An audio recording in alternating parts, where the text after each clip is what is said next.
सरिता जी की खोज रहल छियै यौ? हे यौ खोजै नहि छियै, घास काटै छियै, नहि देखै छियै? घास काटै छियै? हाँ। पहली बेर अहाँके देख रहल छौं घास काटैत दियौ। गाय भैंस आरू यऽ की? हे यौ अपन काम करैमे लाज छै। हाँ? कएटा गाय भैंस यऽ यौ? गाय तऽ भैंस तऽ नहि यऽ, हमरा गाय यऽ। सुनलियै 3 गो गाय यऽ। ओ 3टा गाय यऽ? हाँ 3 गो गाय यऽ। तऽ वो गाय मालके नहि सेवा करबै तऽ केना हेतै? कुट्टी कटा के घरमे राखने छियै, सुनलियै?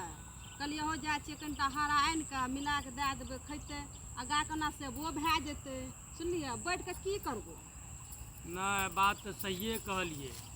एकोटा गाय माल धन रहना चाही। तब अरे वएह से कम से कम कनी मनी गोबरो तो भए जाए हाथ अगना निपार ले। हे यौ एहन छै ने, सुनलियै? कि लोग बेचने छै ने 1 लाख गोबर नहीं देत, सुनलियै? डेरा घर निपै गोबर एक चीज जाने छियै, अहाँके कोई दूध बढ़िया नहीं देत। हाँ ई बात यहाँ सही बोललियै। दूध किनै लए जइयो तऽ दूधमे अहाँके जे छै ने प्योर दूध नहीं देत। हाँ दूधमे की करत, पानी मिला देत। तकरा से हमे जब पैसा फेकबे करबै दूधमे तऽ एकरा से हमे मवेशिए किए ने पोसबै? नहीं ठीक कर लिए यहाँ। हमे बेचे ला दूध बेचे ला मवेशी नहीं पोसै छी, अपना घर में यूज करे के लिए, खाए के लिए गाय पोसै छी। अच्छा के लिए मवेशी रखना चाहिए। अरे कम से कम अपना ओरिजिनल दूध तो मिले छै। हाँ तें से कि ना, तें से हम रखने छी। हम बाल बच्चा सब आजादी खा पिए, हम एतनोटा दूध नहीं बेचै छी, सुनलियै? तें से हम मवेशी रखने छी। अब बैठल करबै की? एगो गाइयो माल नहीं रखबै तऽ बैठ के की करबै? नहीं तो घास तास कनिटा काटि कऽ दए दै छियै, मिला कऽ खा हाथ लै हमें छियै। के लिए अहाँके पति तो पढ़बै लिखबै छै, ओकरा तो फुर्सत छै नहीं। आ हमें तो कहलिए अहाँके कहियो नहीं देखलो रहे घास तास काटे, तो हमें कहलिए की पता गाय हेतै कि नहीं हेतै। कहियो घास तो सहिए नहीं काटे रहिए, आब गाय माल लेलिए तो आब घास तो काटबै नहीं तो खैतै कोन चीज गाय माल? नहीं ठीक कर लिए, ठीक करै छियै। बैठल यहाँ कोई दे 2 पैसा नहीं देत, बिना मेहनत के कुछो नहीं हैत। हम गाय पोसै छी एकदम आजादी सब कुछ, सुनलिए? टेंशन नहीं। ई खेत अपने न छी? हाँ अपने खेत छी,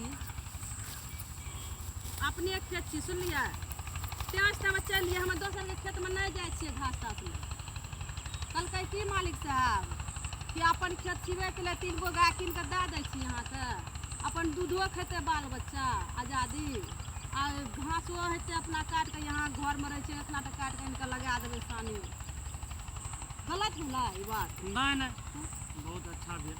तें से हमरा बहुत गाय माल से छै ने, हमरा बहुत ये लगाव। काट सरिता जी हमें जाए छी आब, जाने छियै जमाना छै खराब, लोग भी देखत तो पता नहीं की अर्थ लगात। हाँ जाओ जाओ, वही न जाने छियै लोग ताक ताक करत रहे छै, कन्ने हम मौका मिले जे हमें बोली। जाओ जाओ यहाँ हमरा हाँ लग से केना जाओ। बदनाम करी लोग। जाओ हमर मालिक साहब के कोई कह देते, जाओ जाओ, जुग जमाना बढ़िया नहीं छै। हे यो देखलिए ई वीडियो, अहाँ सब वीडियो के देख के छै चैनल के सब्सक्राइब जरूर करबै। कते मेहनत से वीडियो बनबै छियै, और ज़्यादा से ज़्यादा शेयर जरूर करबै।